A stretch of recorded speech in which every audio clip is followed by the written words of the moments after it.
Listen to all your favorites all day, every day. Gold FM 93 or 93.2 island-wide. The news headlines on Gold FM.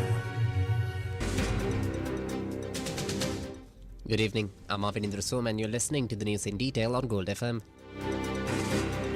Now in your headlines, Energy Minister Jayakodi and Ministry Secretary resigns. Special Presidential Commission appointed to investigate coal imports.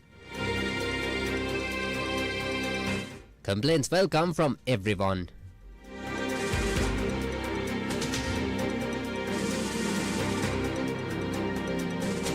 HSBC reconfirms CEO's $286 oil claim to Hero News. CPC concedes to purchasing diesel at that rate. XMP Katri Arachi to be held for 72 hours and questioned. QR fuel system resumes for petrol from tomorrow. 4 billion rupees worth of heroin found from vessel. Iran rejects temporary ceasefire. War should end soon. Both sides may meet at weekend, insists Trump. The top story on Gold FM. Energy Minister Kumara Jayakodi and Ministry Secretary Professor Udayanga Hemapala both resigned from their posts today.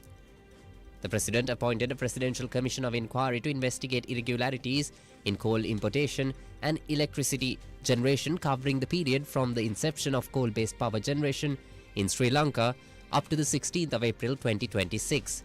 The Presidential Media Division said that 2 officials stepped down in support of an impartial and independent process.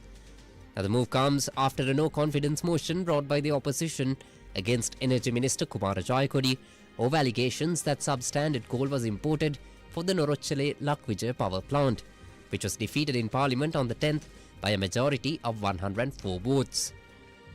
At that time, the government announced that a Presidential Commission would be appointed to examine coal importation. The Presidential Media Division announced that Supreme Court Judge Gihan Kulatunga was appointed as chairman of the commission, with Appeals Court Judge Aditya Patabandige and High Court Judge Sanjeeva Somaratna serving as members. P.V. Bandula Sena was appointed as secretary to the commission. Now a Gazette notification was issued and the commission is required to submit its report, including recommendations, within 6 months. The commission also holds the power to make recommendations regarding the deprivation of civic rights of any individual found to be implicated. Meanwhile, GMRD Aponso was appointed as the new secretary to the Ministry of Energy, the Presidential Media Division announced this afternoon. This is the local news on Gold FM. In the meantime, Minister Vijitha Herath maintains that no fraud occurred during recent coal importations. Speaking at a press conference held at the Department of Government Information, Herath dismissed allegations of financial misconduct related to the procurement process. He also stated that the public can submit information regarding alleged coal importation fraud to the Special Presidential Commission appointed to investigate the matter. Minister Vimal Ratnayaka also attended the briefing where the government defended its recent energy sector transactions.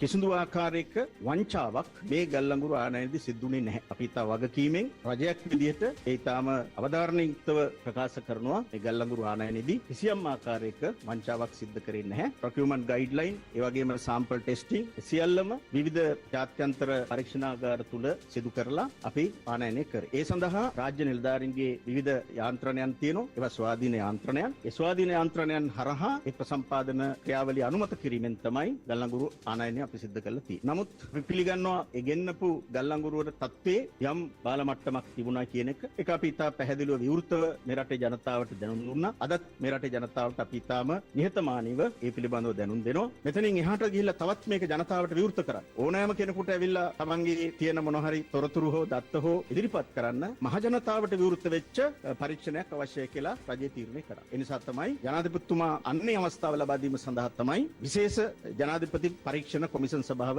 පිටවන්න තීරණය කරේ. අපි බලාපොරොත්තු වෙනවා මාස 6ක් ඇතුළත මේ සියල්ල අවසන් වෙලා ජනතාවට සාධාරණ වාර්තාවක් ලබා දෙයි කියලා. ඒ සඳහා තමයි අපි මේ කටයුත්ත ආරම්භ කරලා තියෙන්නේ. පසුගිය කාලෙදි ආණ්ඩුවට රජයට තමයි පාඩු වුණේ. රජයට පාඩු වුණාට විතර අමතරව පසුගිය කාලේ තව දෙයක්.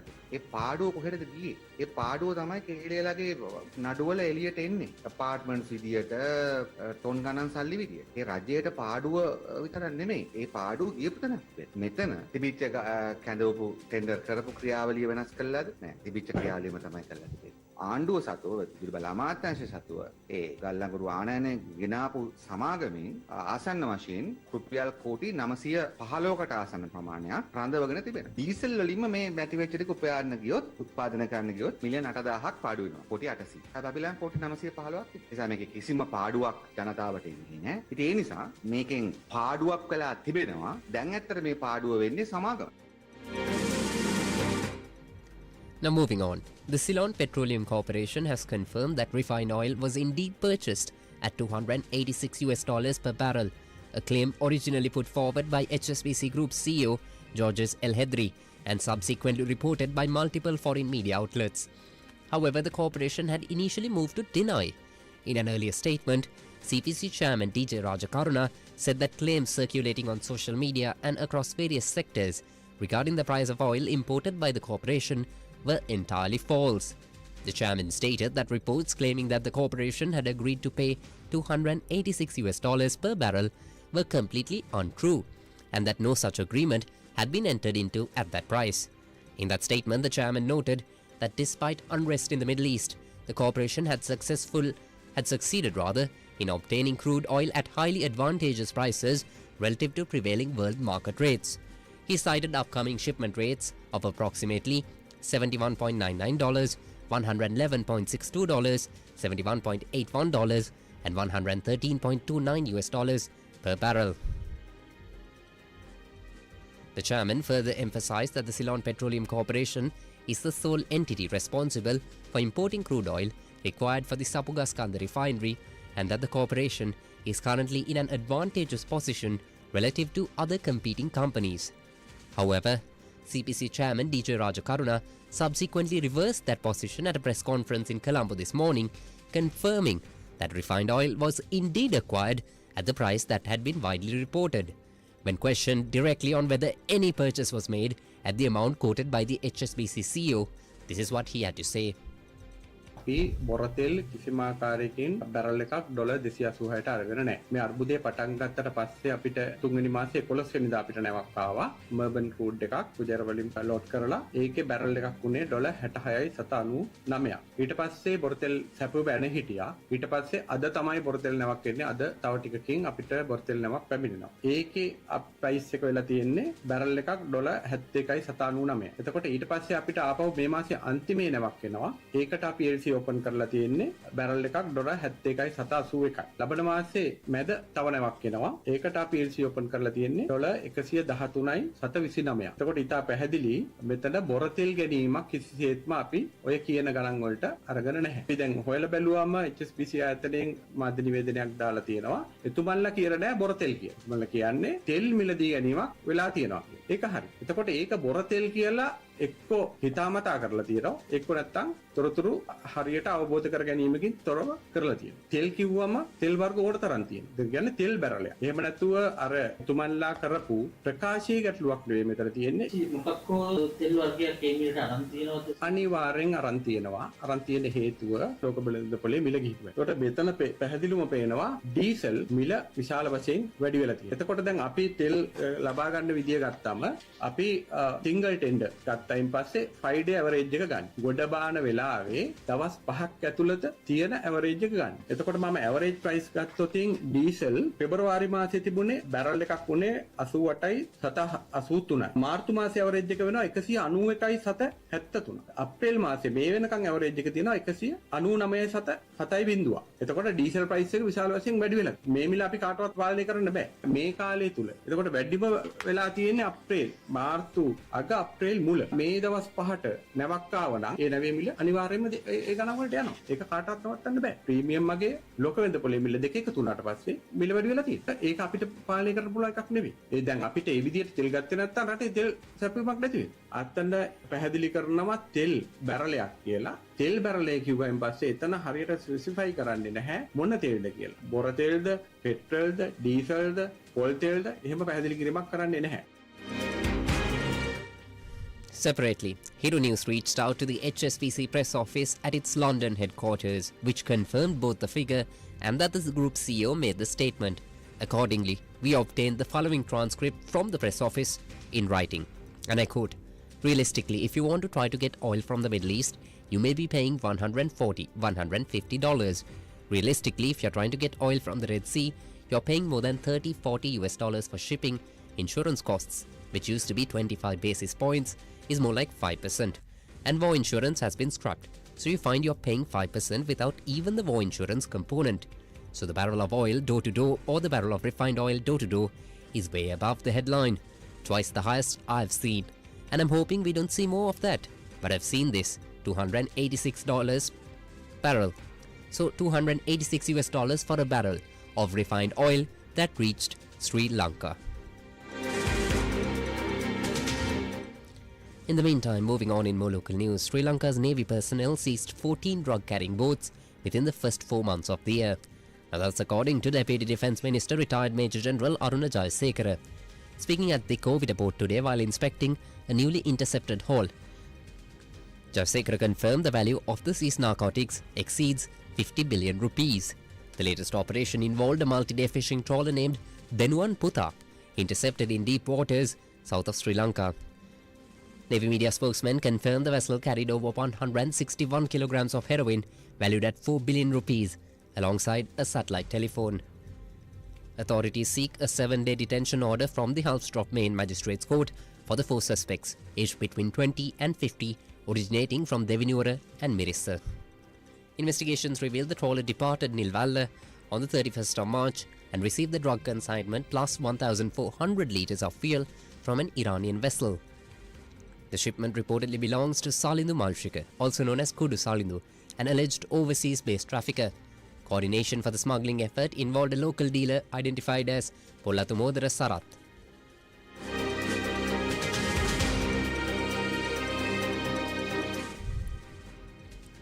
Seven out of the 8 people who died after drowning in the Dadru Oya in the Kobegan area of Nikavaritia belongs to the same family.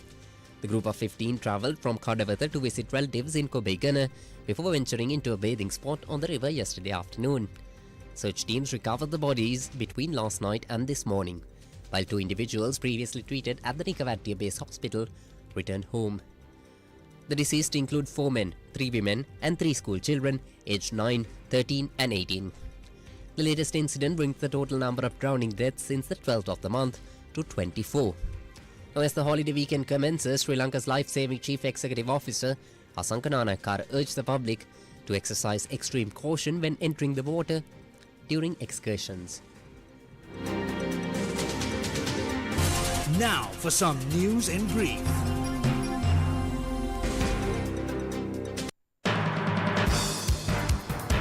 Former MP Chandra Katriarachi, arrested by the Colombo Crimes Division, was ordered to be detained for 72 hours for questioning. Ceylon Petroleum Corporation announced that the temporary QR-free fuel dispensation for petrol vehicles will end at midnight on the 18th, with the QR-based fuel rationing system to be reinstated thereafter. The business news on Gold FM.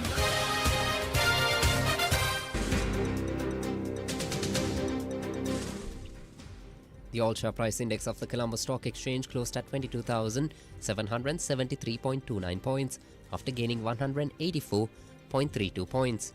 S&P SL 20 index also gained 33.18 to close at 6,263.94 points. Turnover totaled 5 billion rupees. International news on Gold FM.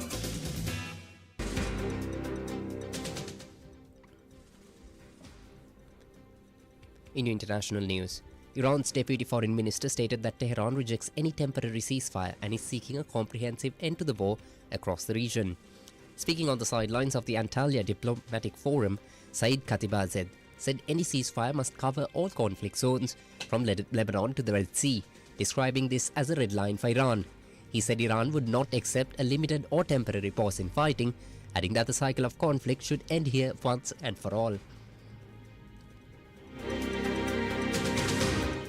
Now, in another update, just in, Iran's foreign minister was quoted as saying, in line with the ceasefire in Lebanon, the passage for all commercial vessels through the Strait of Hormuz is declared completely open for the remaining period of the ceasefire on the coordinated route as already announced by the Ports and Maritime Organization of the Islamic Republic of Iran. This was confirmed by a Truth Social post by US President Donald J. Trump, who said, quote, Iran has just announced that the Strait of Iran is fully open and ready for full passage. Thank you, unquote. Entertainment news on Gold FM. Two-time Tony winner Christine Baranski will make her long-awaited West End debut this September, starring in a new production of Noel Coward's comedy Hay Fever. The 73-year-old actress, celebrated for her roles in The Good Wife and Mamma Mia, will perform at London's Wyndham Theatre alongside Academy Award nominee Richard E. Grant.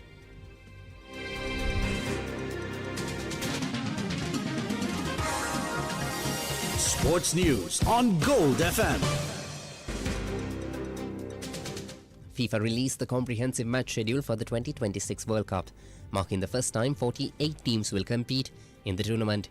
The 37th-day event begins in Mexico City on the 11th of June, where the host nation faces South Africa, and concludes with the final match at MetLife Stadium in New Jersey on the 19th of July.